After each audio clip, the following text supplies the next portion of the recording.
What does the Caribbean have to offer Africa? Well, here we are,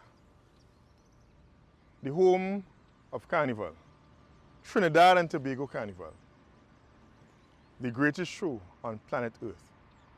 Yes.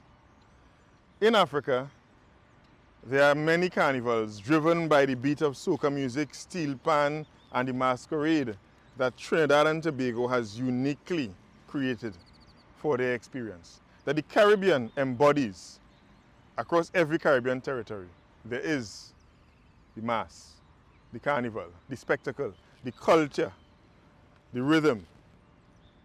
And in Africa, many countries are embracing this concept. From Sierra Leone to Ghana, in Kumasi, there was a carnival that a Trinidadian lady would have started.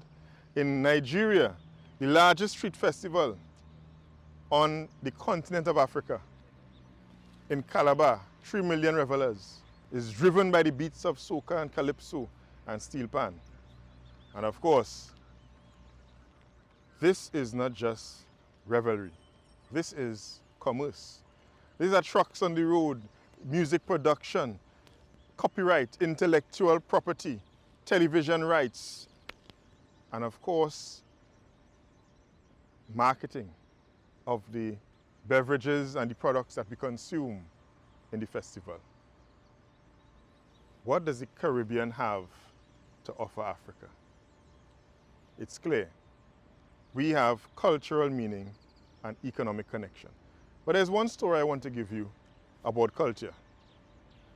When I arrived on the continent of Africa for the first time, it was the Murtala Mohammed Airport in Lagos. It wasn't the international airport, it was busy. Too many flights came in. So we arrived in the local airport. And it was a lot of noise, a lot of buzzing. And when I arrived with my passport, this passport, is it real? Oh, Trinidad and Tobago, okay, all right. And then they saw my name because my father was part of the movement in 1970s, where persons of African descent adopted African names, because otherwise today my name would have been the capital of France, Paris. He changed his name, so that's why I have the name Obika, which happens to be an Igbo name. So when I arrived, my luggage was over the limit. I was required to pay a fee. They said, but wait, you are one of us. We'll give you a chance. Go through. And that simple act made me recognize that despite being separated by 400 years of enslavement, we are still one as a people. What the Caribbean has to offer Africa. What the Caribbean has to offer Africa. We have expertise. We have know-how in energy, in the creative sector, IT, tourism, carnival. You understand? Making this a product that generates billions of dollars across the Caribbean region.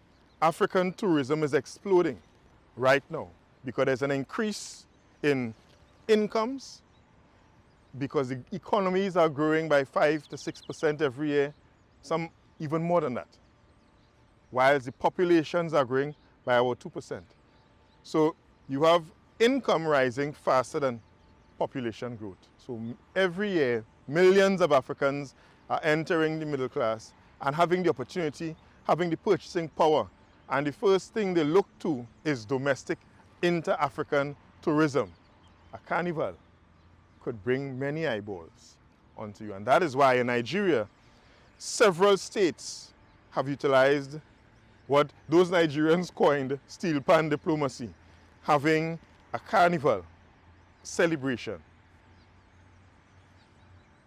And of course, this year Ghana is restarting theirs. They have it in April.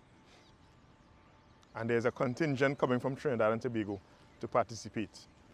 Two of our greats, Super Blue, and I believe Double M himself, the king of the road. So what does the Caribbean have to offer Africa?